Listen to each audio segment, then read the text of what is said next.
E o programa começa entrevistando o espanhol Henrique Villamatas. Conhecido por transformar outros escritores em personagens de seus romances, ele acaba de publicar Dublinesca, em que o editor viaja à Irlanda de James Joyce. Villamatas esteve em São Paulo para participar do 3º Congresso de Jornalismo Cultural da revista Cult e para lançar Dublinesca no Instituto Cervantes. Pertenece a la cada ya vez más rara estirpe de los editores cultos, literarios, y asiste todos los días conmovido al espectáculo de ver cómo la rama noble de su oficio se va extinguiendo sigilosamente a comienzos de este siglo. Tuvo problemas hace 2 años, pero supo cerrar a tiempo la editorial, que a fin de cuentas, aún habiendo alcanzado un notable prestigio, marchaba con asombrosa obstinación hacia la quiebra.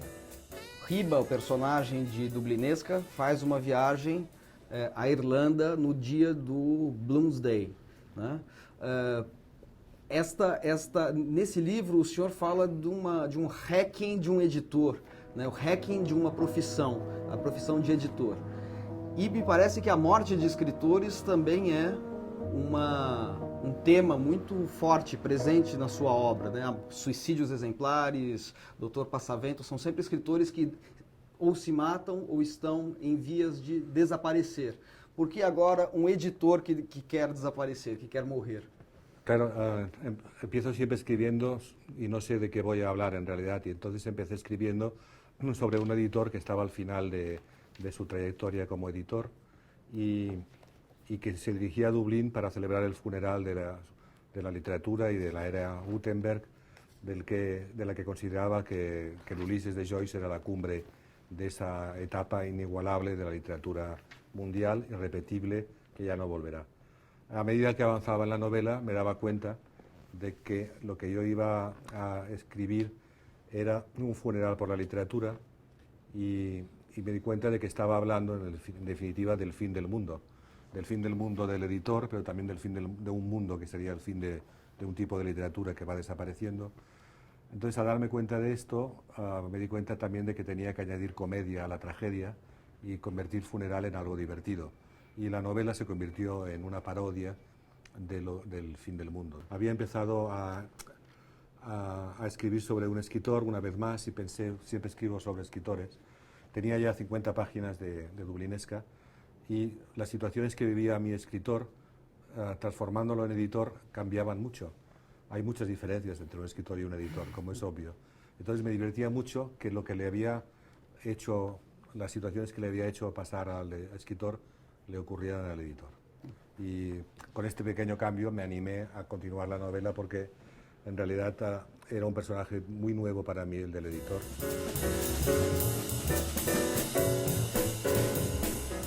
Agora, por que, em geral, os escritores aparecem nos seus livros em situações de suicídio, desaparição, sociedades secretas? São escritores que estão, de certa maneira, negando a literatura, ou pelo menos a figura pública do escritor. Nunca lo he sabido, pero ha habido algunos comentaristas de mi obra que más o menos me han dado algunas pistas. Uno de ellos, en una crítica en Francia, decía que tenía alguna relación con un aforismo de Kafka que habla de que lo positivo ya nos ha sido dado, lo negativo nos toca hacerlo.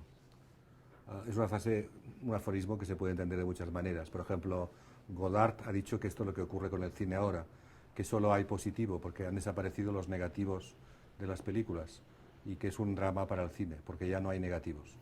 Yo trabajo con el negativo, trabajo con lo que no es oficial, con lo que no está visible, con lo que no es. Busco el lado del no, el lado más negativo, el lado más oscuro en realidad. Y además, buscando la negación, de la negación encuentro la creación. Ahí estaría la clave. Seguramente usted cree que un escritor no trabaja, decidí ampliarle la noticia. Es más, seguramente usted cree que un ejecutivo, por ejemplo, o un político se dedican a algo importante. Hoje em dia, na época do Google, da internet, nós perdemos esse controle sobre o organismo vivo da literatura e do livro? Sí, bueno, hay algunas cosas que ya empiezan a verse muy claras. La construcción de las frases tan literaria, la construcción de la frase larga, Facebook y Twitter están están rebajando enormemente esta idea de la frase corta. La gente, las personas están empezando a hablar con frases cortas, construidas, se están alejando de la literatura en este sentido, es absolutamente alarmante. No me gusta a mí ser alguien que denuncia, porque siempre prefiero incorporar el elemento menos dramático, ¿no? Pero sí es cierto que se va hablando peor, porque se pierde la complejidad de la construcción de las frases. Por lo tanto, hay mucha más gente que escribe ahora en Facebook, en Twitter. Yo soy un entusiasta de Internet, estoy metido en Internet todo el día, pero eso no me impide ver que se está perdiendo, digamos, la construcción compleja de la realidad y se va a frases muy breves, se habla con este tipo de frases. Cada vez se pierde, se va hacia la pérdida, que sería dramático, de lo único que tenemos los humanos, que es el lenguaje. Y que no es el lenguaje visual, como algunos creen. Es el lenguaje hablado, que es el que nos sirve para comunicar emociones. Es esta cosa tan elemental que se está perdiendo. Es decir, que el lector tiene contacto con el libro, el contacto humano. Este contacto hace que sea un organismo vivo la literatura, porque ningún libro existe si no es por los lectores.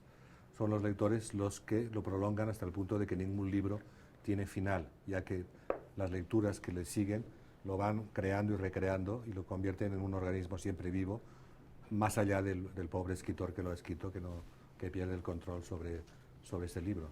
Yo acabo de escribir en España un texto breve que se llama El arte de no terminar nada, el arte de no acabar nada, que sería la historia de los libros que nunca tienen un final. De hecho, dicen que tampoco tienen primera página los libros. Hay alguna tradición judía que habla de que, bueno, hay libros sagrados a los que carecen de primera página, puesto que la primera página es sagrada y no la puede leer nadie. De modo que estaríamos hablando de libros incompletos, pero como organismos vivos en manos de los lectores, que son los que a la larga los crean. Los lectores naturalmente inteligentes, los que no esperan solamente el entretenimiento en el libro, sino que esperan incorporarse al libro, hacer lo suyo. Es una manera de escribir un libro, es leerlo. Y por otra parte, yo como escritor soy un lector que escribe y que se dirige a lectores que quieren escribir libros leyéndolos.